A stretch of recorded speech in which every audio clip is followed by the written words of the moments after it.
Hello বন্ধুরা, তোমরা সবাই কেমন আছো? আশা করি ভালোই আছো।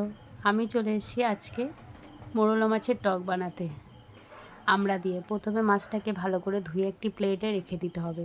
তারপর লবণ হলুদ দিয়ে মাখিয়ে ভালো করে মাখিয়ে নিতে হবে, যাতে মাছটাকে ভালো করে ভাজতে সুবিধা হয়। তারপরে কড়াইতে একটু তেল গরম করে নিতে হবে ভালো করে, যাতে মাছটা কড়াইতে না লেগে যায়। তেলটা গরম হয়ে গেলে মাছটা কড়াইতে ভালো করে কড়া করে ভেজে নাও, যতক্ষণ তোমাদের সুবিধা হয়।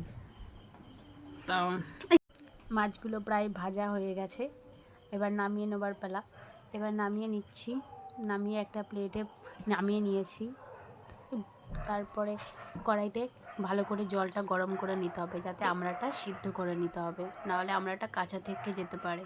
এবার জলটা গরম হয়ে গেছে, আমড়াটা কড়াইতে দিয়ে দিয়েছি। লবণ হলুদ দিয়ে ভালো করে সিদ্ধ করে নেবো, যাতে রঙটা কালারটা চলে আসে। দেখছো ভালো করে সিদ্ধ করে নিচ্ছি, সিদ্ধ হয়ে গেছে। এবার একটি প্লেটে নামিয়ে নেবো। এবার কড়াইতে আবার তেল দিতে হবে, তাতে গোটা শুকনো লঙ্কা ও সর্ষে ফোড়ন দিয়ে দেবো। সর্ষে ফোড়নটা ভালো করে ভেজে নিয়ে এবারে আমড়াটা কড়াইতে দিয়ে দেবো। এবার দেখছো কড়াইতে আমড়াটা ভালো করে ফুটছে, এবার মাছ দিয়ে দেবো। মাছ দিয়ে ভালো করে নাড়াচাড়া করে নিয়ে এবারে চিনি দেবো।